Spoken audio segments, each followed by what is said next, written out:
So visually, it looks like, yeah, there's a huge difference between, so A1 is all the way down here, A2 is all the way up here, right? So whether or not you're at A1 or A2 makes a pretty big difference, right? That's a huge difference. What about B1 or B2? Is there any main effect for B1 or B2?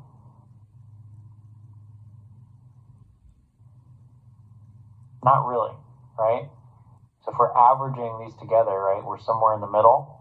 So B1's like at a 5, well, more like a, whatever this, yeah, I guess it would be at a 5. And then B2 is at a 5, right? So the B doesn't really make a difference here, right? And there's not an interaction, right? Because the difference between A1 and A2 are the same regardless of the levels of B, okay? So this is just visually what it would look like. If A has a main effect, but B does not. And if you add these up, right, or you average them, you wouldn't want to add them up, but if you average them like we did in that previous table, you'd be able to tell that from these numbers, right? So the average for A1 is 1, average for A2 is 9. That's a huge difference, right? 1 versus 9. But for the B's, they're both 5, right? Approximately.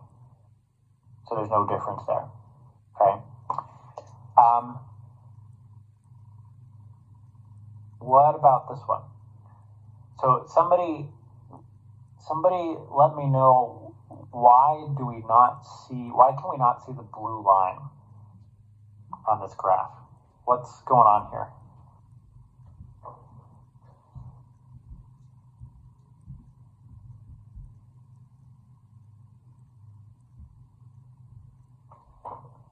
Is it because they would be the same?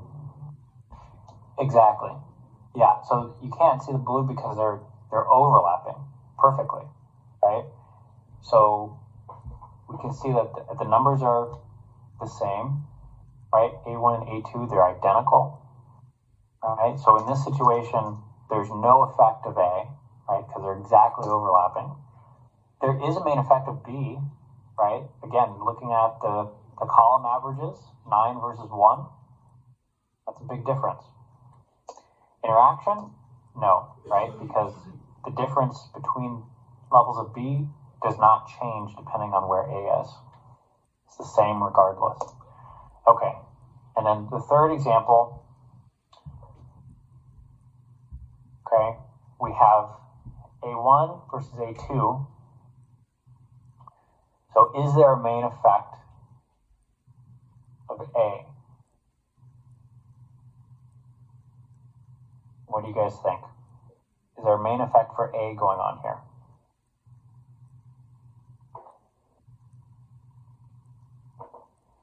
Yes, because 9 and, like, when you look at the 9 and the 1, and then the 5s are the same. Yeah. So if you were averaging the rows, 5 for A1 versus whatever that average would be, 5, right? So those are going to be the same, right? So A1 versus A2 are going to be the same. So there's actually not going to be, so you're looking at the right place, right? But if we're thinking about averaging these rows, there's not going to be a main effect for A. And it's a little confusing, right? Because these look like there's main effects for both of these, right? But if you just picture, if you kind of ignore B here, right, and you just picked some type of center point for each of these, because this is the A axis, right? So the average level for the blue line would be about here, and the average level for the red line would be about here. So there's actually not a main effect for A. Now, what about for B? Do we think there's a main effect for the red line?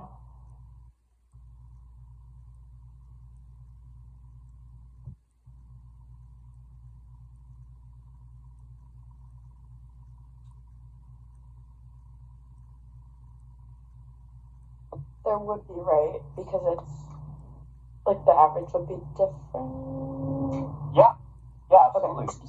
So there would be for B, right? Because again, visually, B1's, if we're averaging these two, right? If we're averaging across levels of A, this would be like somewhere here, right? For B1, and B2 would be somewhere here. Right, so if we were ignoring A, we would have like maybe a single line going from like here to here. So there is a difference, right? Compared to A, right, we're averaged right in the middle. Interaction, absolutely, right? Because the difference between B1 and B2 changes across levels of A. Okay, so B1 is at a 5 when when we're talking about A1, right? So, but B1 is at all the way up here when we're talking about A2. Same here, right, for B2. It depends on what A is as to what B is going to be. So this is visually what an interaction might look like. Okay? And again, just to go back, right? So this is when we have main effect of A. So main effect of, right? There's a big difference, but there's no difference between B1 and B2. Main effect of only B. So there's this huge difference, right? But there's no difference between whatever level of A we're talking about. But here, we can see both lines clearly, and we can see that they're interacting, they're crossing. So this is a situation where we have an interaction. And again, this is helpful, but you would be able to tell all that information just from this table, right? By comparing, for the main effects, what's the averages for the columns, averages for the rows, and then for the interaction, looking inside the table. Okay? Any questions about how we broke any of these down?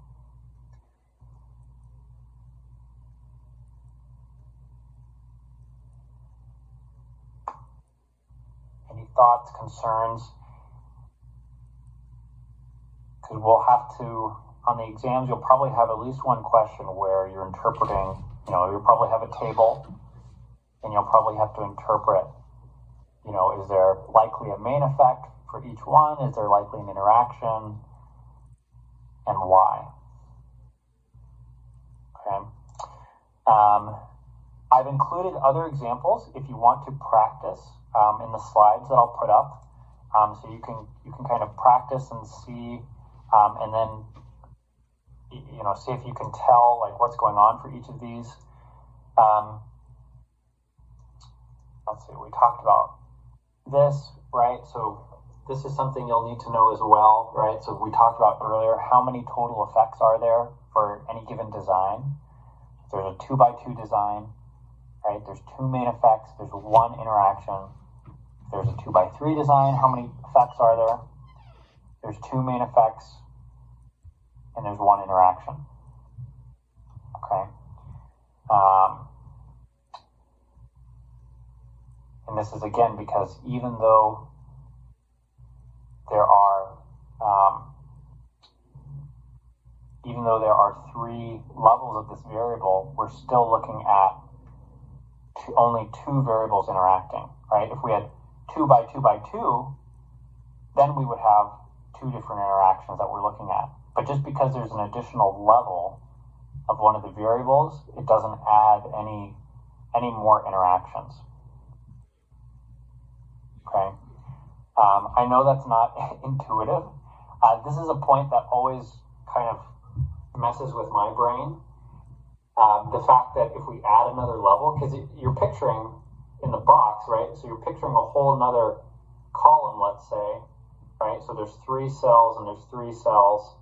So you think, oh, well, there'd be interactions between more things going on, right? But in actuality, even though there's 3 levels, we're only still looking at the interaction between two variables. Right? So don't let that confuse you. No matter how many levels there are, the number of effects is always driven by the number of independent variables you're looking at. Okay? Not how many levels there are within each one. Okay? So this would be like an example of that. Okay? And again, on the exam, I'm not going to make you break down a 2x3 design like this. But again, we're looking at this is actually a 3x3 design. But if we're looking at the main effect, right? We're still looking at main effect of B. So is there a difference depending on what level of B you're at? Yes, right? Main effect for A, is there a difference in A depending on what level you're at? Yes. Is it interactions? Yes, and I'm not going to break those down, right? Because when you have more categories, it becomes insanely more complicated to interpret, like what the hell is going on here, right? So it becomes more complicated, but we're still only looking at two variables, right? So we're still only looking at the main effect of A. Yes, it differs. The main effect of B, yep, it differs. And the interactions, okay? So that's just a note on the exam, just to make sure that you're not confused by the number of levels in a variable. When we're thinking about how many main effects, how many interactions, we are only concerned with the number of independent variables in the design, okay? Okay, let's see, this is just more about factorial design. Okay, just a final point. So we don't live in a main effect world. Okay, what the heck does that mean? So, behaviors are so complicated, right? Behaviors, thoughts, motivations, emotions are so immensely complicated. Humans are such complicated creatures, right? That life rarely can be reflected by the main effect, right? By a single thing impacting a single other thing, right? That you can have that in like chemistry, not even in biology, but in chemistry you can have, or in physics, you can isolate those things, but not in behavioral science, right? There's always so many different things going on that often we have to look at the interactions in order to understand the situation. So there's so many advantages to that. Again, if there's anything you all want me to go over again, feel free to reach out. I'm going to post these slides. I would practice just taking some of these and making sure that you can look at the table or you can look at the graph and understand, is there likely a main effect for each variable? Is there likely an interaction? I would just practice that a fair bit, okay? Upcoming deadlines / so I put a lot of things on here because we're only going to meet once more for a lecture. We are going to meet for the exam. So method section, I will get those back to you as soon as possible. Give you the feedback.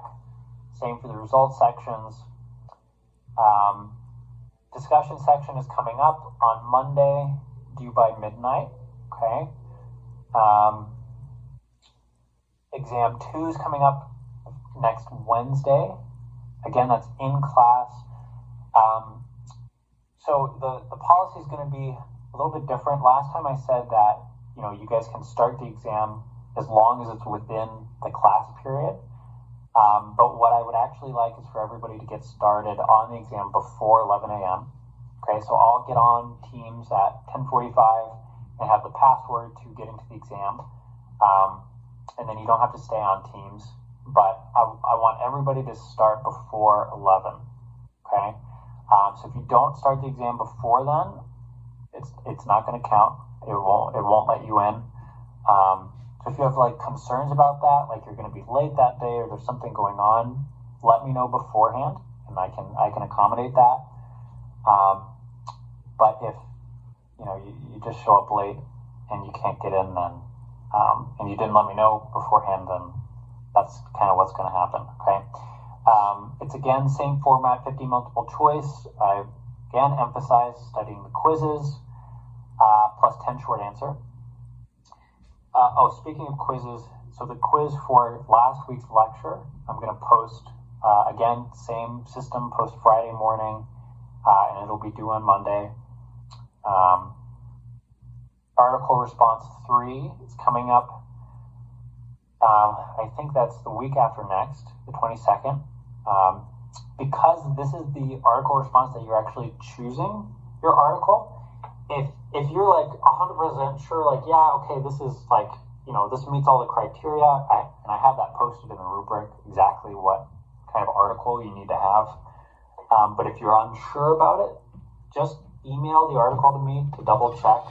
Be happy to tell you, yes, this is a good article for you to use. No, it's not.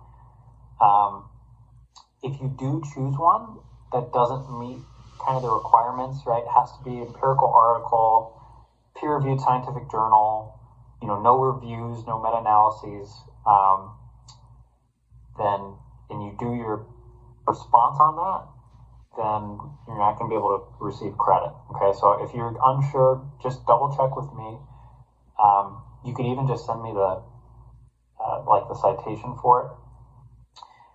If you're not a psychology major, feel free to pick something in your own field. That's totally fine with me. If you want to do a